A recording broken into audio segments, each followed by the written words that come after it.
As soon as my English 101 class ended at 1:45, I rushed to John Jason building to make wudu.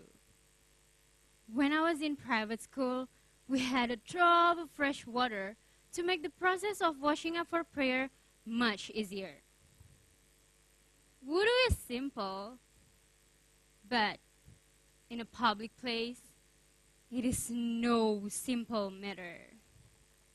So there I was, between classes, on my way to do wudu in one of the restrooms.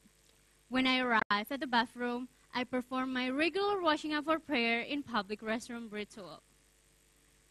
I saw that the furthest, most private corner stall in the bathroom, placed my coat and my bag on the hooks, and avoided any eye contact with anyone.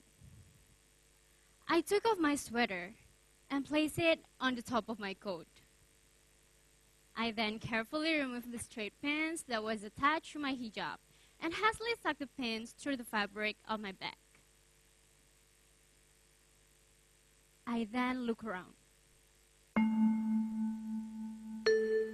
Everyone had left. It was time for the next class. Thank God. I thought about the last time I had to do something in public place that was, well, private, and smiled to myself, like removing a spinach in between your teeth, or suddenly sneaking a napkin to your mouth at your aunt's dinner table to remove a tough piece of meat. I was relieved everyone was gone. I continued to remove my shoes and my socks and stuff them in my bag. The hooks of the stall were covered with my coat, my sweater, and my bag. I imagine a curious onlooker telling me, "This isn't your closet, you know." But with the time and prayer on my mind, I started to do wudu and splash the water on my face.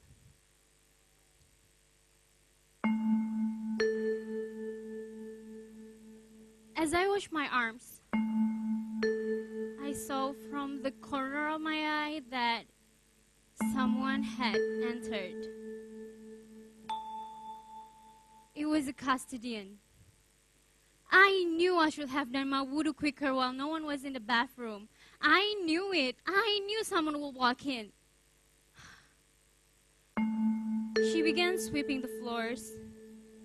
Slowly, I was uneasy but focused. But I could feel the intensity of her gaze as the silence between us grew louder. She continued watching me as I placed my right foot in the sink to wash my knees and between my toes. Before I could even wash my second feet, she left. I was relieved. Momentarily,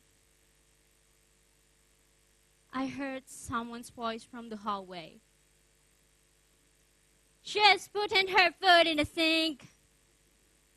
What? Yeah, she's putting her foot in the sink.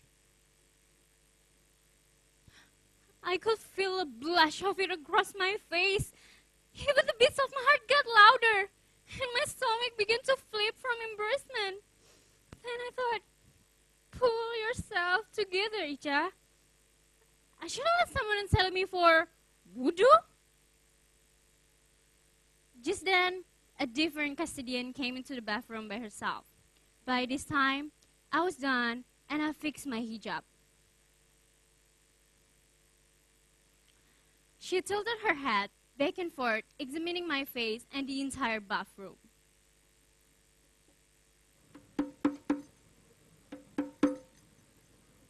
She walked through the door and called out the first custodian. "No one is putting their food in the sink." Silence. I said, "No one is putting their food in the sink." The voices of conversation faded. I removed the clothing items from the hooks and walked out of the bathroom to find a small group of female custodians standing outside the door, whispering. I stopped walking in front of the female custodian who had seen me putting my foot in the sink, fully intending to explain myself with the brilliant educational opportunity. I smiled and said, matter-of-factly, I put my foot in the sink because I was purifying myself for a ritual prayers. Muslims must wash their face, their arms, and their foot before we pray. But this time, it was the custodian who seemed relieved. Wow, that's a lot. We were afraid we were homeless and had no place to take a bath. What a relief. And there I was, thinking that I must have looked weird. I guess we all have something to learn. I then went off to pray.